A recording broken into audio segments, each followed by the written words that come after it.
Hare Krishna, Radhe Radhe. Welcome to my channel. तो कैसे हो आप सब लोग? उम्मीद करती हूँ कि आप सब लोग अच्छे होंगे, स्वस्थ होंगे। राधे कृष्ण जी की कृपा सदा आप पर बनी रहे। तो जी आज की वीडियो में मैं आपको जो कि साउथ में स्थित उड़ीसा के पुरी में स्थित साक्षी गोपाल मंदिर के विषय में कथा सुनाऊंगी, जो कि बहुत ही रोचक कथा है। तो जी इससे पहले अगर आपने मेरे चैनल को अभी तक सब्सक्राइब नहीं करा तो आप मेरे चैनल को सब्सक्राइब कर दीजिए और बेल आइकन को दबाना ना भूलें, ताकि मेरी वीडियो की आने वाली नोटिफिकेशन आप तक सबसे पहले पहुंचे। अगर आपको वीडियो अच्छी लगे तो लाइक एंड शेयर करना भी ना भूले। तो जी कथा साक्षी गोपाल मंदिर की। जो साक्षी गोपाल मंदिर के अंदर जो विग्रह है वो ब्रज धाम का है।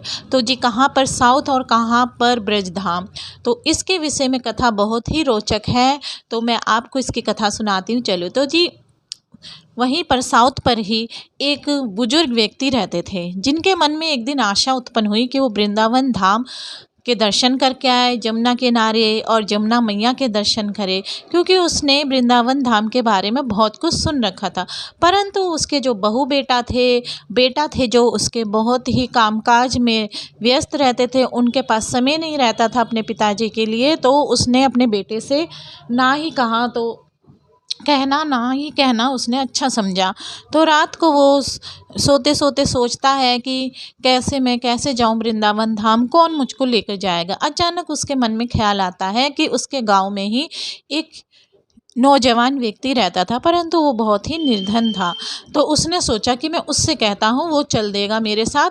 तो प्रातः होती है, सुबह होती है, तो बुजुर्ग व्यक्ति सबसे पहले उस व्यक्ति के पास जाता है और उससे कहता है, क्या तुम मेरे साथ वृंदावन धाम जाओगे? वो निर्धन व्यक्ति सोचता है कि मैं कैसे जाऊं, मेरे पास ना रुपया ना पैसा। पर वो जो बुजुर्ग व्यक्ति था वो समझ जाता। वो कहता, तुम रुपया पैसों की चिंता बिल्कुल भी मत करो, तुम्हारे आने जाने का खर्चा, रहने का खर्चा, खाने पीने का सारा खर्चा मैं करूँगा। तो व्यक्ति कहता है, फिर क्या बात है, चलो मैं तुम्हारे साथ वृंदावन धाम जाऊंगा। वो भी प्रभु का भक्त था, तो वो उसके साथ चल देता है। दोनों चल देते हैं वृंदावन धाम को। तो जी साउथ से ब्रज धाम की बहुत ही बड़ी यात्रा होती है, बहुत ही दूरी होती है। परंतु उस समय जब इतनी व्यवस्था भी नहीं थी कि ट्रेन थी, बस वगैरह थी, कि वो जल्दी ही वृंदावन धाम जा सके। तो जी वो धीरे धीरे 1 महीना हो जाता है, वृंदावन धाम पहुंचते हैं धीरे धीरे जैसे तैसे बैलगाड़ी में। तो बीच में ही वो बुजुर्ग व्यक्ति की तबीयत खराब हो जाती है। तो वो जो व्यक्ति उनके साथ था, नौजवान व्यक्ति, वो उस बुजुर्ग व्यक्ति की बहुत ही अच्छे से उसकी सहायता करता है, उसकी सेवा करता है। जब वो बीमार था तो उसकी सेवा और सहायता से वो बुजुर्ग व्यक्ति बहुत ही जल्दी ठीक हो जाता है। तो जी वो दोनों पहुँचते हैं वृंदावन धाम। वृंदावन धाम के तीर्थ स्थानों के वो दर्शन करते हैं। फिर वो गोपाल जी के मंदिर में जाके दर्शन करते हैं। तो गोपाल जी के मंदिर के दर्शन करने के बाद वो गोपाल जी के मंदिर के प्रांगण में खड़े होते हैं। तो वो जो बुजुर्ग व्यक्ति था, उस व्यक्ति की सेवा भाव से बड़ा ही खुश होता है। उसके मन में इच्छा होती है, तो वो उस व्यक्ति से कहता है, क्या तुम मेरी बिटिया से शादी करोगे? तो वो व्यक्ति, निर्धन व्यक्ति, सोचता रहता, अरे ऐसे कैसे हो सकता, मैं कहाँ तुम कहाँ, क्या तुम ऐसे मेरे से विवाह कैसे करवा सकते हो? तो वो कहता है, बुजुर्ग व्यक्ति कहता है, ऐसी कोई बात नहीं है। फिर वो कहता है, क्या तुम्हारे बहू बेटा मानेंगे इस बात के लिए? तो वो बुजुर्ग व्यक्ति कहता है, अरे तुम सब कुछ मेरे ऊपर छोड़ दो। तो जी वो दोनों बहुत अच्छे से वृंदावन धाम के सारे मंदिरों का दर्शन करते हैं। फिर वो चल देते हैं अपने गाँव को।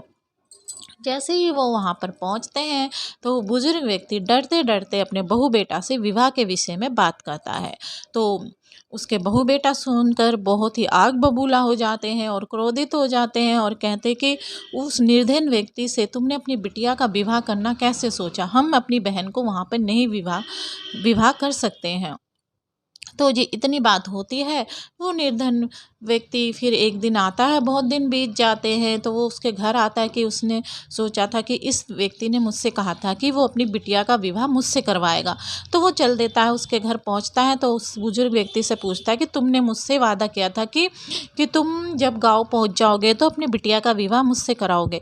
अब वो बुजुर्ग व्यक्ति सोचता, अब मैं इससे क्या कहूँ, मेरे बहू बेटा ने तो मना कर दिया। तो वो बहाना मानता है, बात को टालने के लिए कहता है कि अरे कौन हो तुम, मैं तो तुमको जानता भी नहीं, और कौन सा वादा, मैंने तो तुमसे कोई वादा नहीं करा था।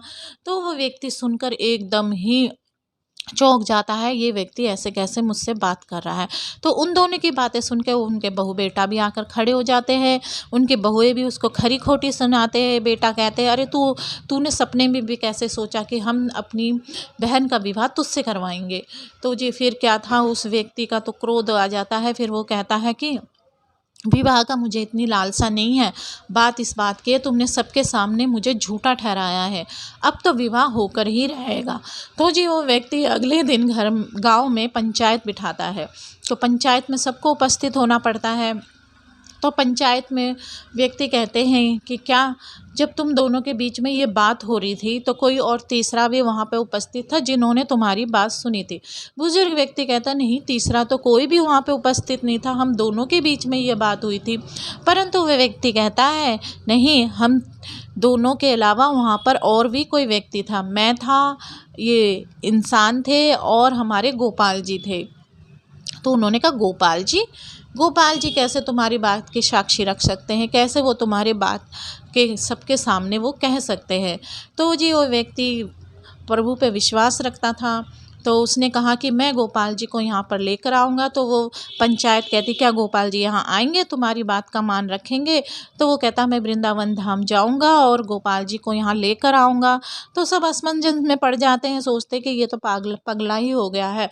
तो सारे के सारे कहते हैं कि ठीक है, अगर गोपाल जी यहाँ आकर खुद तुम्हारी बात की हामी भरते हैं तो हम सब तुम्हारा विवाह इसकी कन्या से करवा देंगे।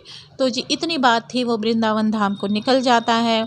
तो बहुत कुछ दिन बीत जाते हैं, क्योंकि वृंदावन धाम साउथ से बहुत दूरी पर होता है। वो पहुँचता है गोपाल जी के मंदिर में और ठाकुर जी से कहता है कि क्या तुमने हम दोनों की बात सुनी थी जब हम दोनों यहाँ पर विवाह के बारे में बात कर रहे थे? ठाकुर जी कहता, हाँ मैंने सुनी थी। तो उस व्यक्ति ने वहाँ जाकर मुझे झुठला दिया है, मुझे सबके सामने झूठा साबित कर दिया है।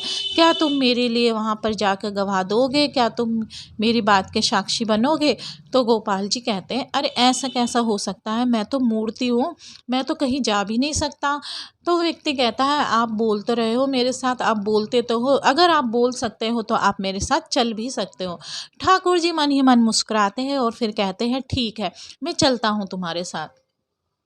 तो जी वो व्यक्ति आगे आगे चल दिया, ठाकुर जी उनके पीछे पीछे चल दिया।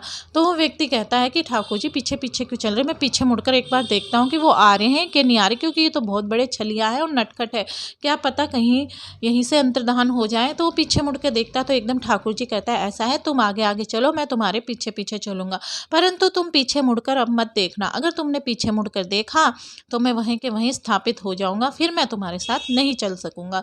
तो उस व्यक्ति ने कहा ठीक है। तो देखिए प्रभु जी की माया, सारी दुनिया उनके पीछे पीछे चलते हैं, पर प्रभु जी ने उस व्यक्ति से कहा तुम आगे आगे चलो, मैं तुम्हारे पीछे पीछे चलता हूँ। ये भी तो प्रभु की एक माया ही है। फिर वो व्यक्ति के पीछे पीछे प्रभु जी चल पड़े। तो जी वो गांव में पहुंच गया। गांव के सीमा में पहुंचते ही उसके मन में फिर इच्छा हुई कि एक बार मैं पीछे मुड़कर देख लेता हूं, क्योंकि अब तो गांव आ ही गया है, कहीं वो तो छलिया है, नटखट है, कहीं अंतर्धान हो गए तो मैं लोगों को क्या मुंह दिखाऊंगा। तो ये सोचकर उसने पीछे मुड़कर देखा, पीछे ठाकुर जी खड़े थे, परंतु ठाकुर जी ने फिर कहा कि मैंने तुमसे मना करा था कि तुम पीछे मुड़कर मत देखना, परंतु अब मैं तुम्हारे साथ आगे नहीं जा सकता, मैं यहीं पर खड़ा हूँ, तुम सारे गाँव वालों को यहीं पर बुला कर ले आओ। तो जी वो व्यक्ति जल्दी जल्दी जाता है, सारे गांव वालों को वहीं पर बुलाकर ले आता है। तो जब उन्होंने सारे गांव वालों ने देखा कि वहाँ पे ठाकुर जी खड़े हैं, तो ठाकुर जी से गांव वालों ने पूछा कि ऐसे ऐसे बात है क्या, इस व्यक्ति ने इस व्यक्ति से विवाह के लिए कहा था। तो ठाकुर जी ने सिल हिलाकर उस व्यक्ति के साक्षी बने उसकी कथा के। तो इस तरीके से ठाकुर जी ने उसके लिए गवाही दी और फिर गांव वालों ने उसकी बिटिया की विवाह उस निर्धन व्यक्ति से कर दिया। तो ठाकुर जी उस व्यक्ति की बात की साक्षी बने थे, तो वहीं पर स्थापित है, तो ठाकुर जी वहीं पर स्थापित हो गए साक्षी गोपाल के नाम से। तो जी ये मंदिर साक्षी गोपाल मंदिर उड़ीसा के पुरी में साउथ में स्थित है। तो जी आपको कथा कैसी लगी? अगर आपको कथा अच्छी लगी तो चैनल को लाइक एंड शेयर करिए। हमारे प्रभु की कथा आपको अच्छी लगी होगी तो लाइक एंड शेयर करिए। हरे कृष्णा, राधे राधे।